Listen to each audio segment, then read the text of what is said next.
Hi, my name is Helen Stine. I'm a member of the Carrollton Writers Guild, and I'm going to be reading an excerpt from my novel, The Truthful Story. Before I do that, though, I'd like to share a brief description about the book. When 10-year-old Genevieve, Donovan's nanny, dies mysteriously in the Lowcountry river she's loved and lived near all her life, Genny and her family are heartbroken. In 1960s South Carolina, a new industry is encroaching on old country, and Genny fears her grandmother may have gotten in the way of so-called progress. What's more, ever since Nannie passed, Genny has been hearing and seeing things she's not sure she can share with anyone except her mother, whose own grief is making it harder and harder to get through to her. As Genny struggles to understand justice, healing, and a world in which Nannie is gone but still present, The Truthful Story traces a family's journey through the pain of loss and the survival of love. Like the main character, I also loved my grandmother, my Nannie, very much, and she drowned off the wharf at the family home while fishing. I was almost 10 years old at the time. It was very traumatic for me and for my family, and during that time, the people and the places really had a profound impact on me and inspired me to start writing at an early age. I still love writing. I think I always will. This book was inspired by events during that time. I'm going to read from chapter 1, an excerpt, and I'll set the stage for you just for a second. The scene happens with Genevieve is sitting with Daduh, who is the aging housekeeper who's been with the family for many, many years, and she was a dear friend of Nannie's. And Genny is very angry about people who are coming to the family home. The funeral was yesterday for her nanny, and she's not taking this situation very well at all. So let me go ahead and proceed with the excerpt. This was probably the first Sunday Daduh had missed church ever, but this wasn't an ordinary day. We both watched through the kitchen window as the old Griffin sisters and the other funeral people stood around the driveway, still talking in low voices. "Just relax, they're getting ready to go," Daduh assured me. Her dark skin was glistening from the heat of the stove, and she looked more tired than usual.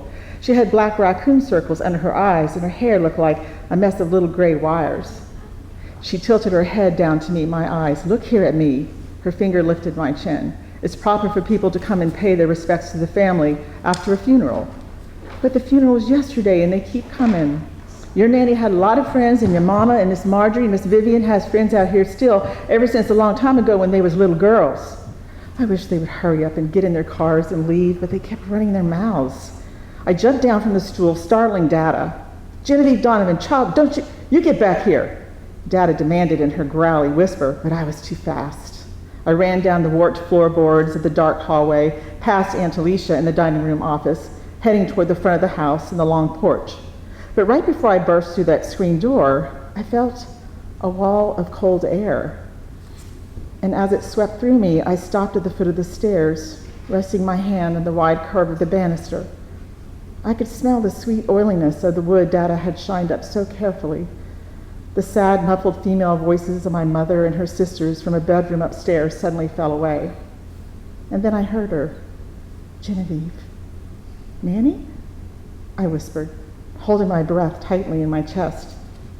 I turned to face the old hall tree, leaning against the wall with its dull brass hooks sticking out, waiting for a hat or a scarf, its oval mirror in the center cloudy and dotted with age. Where was she?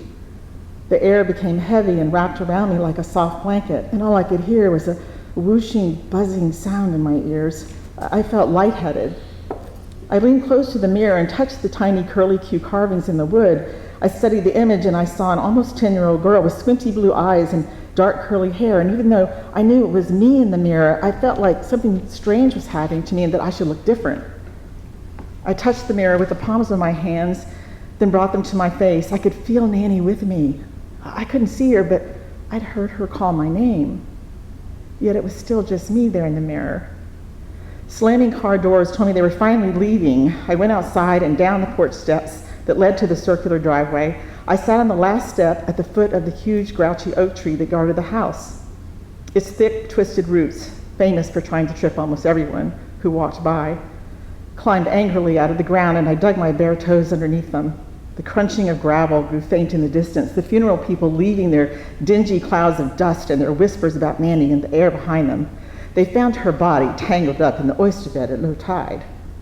I heard there was nothing left of her face, and if it wasn't for the bright yellow blouse she'd been wearing.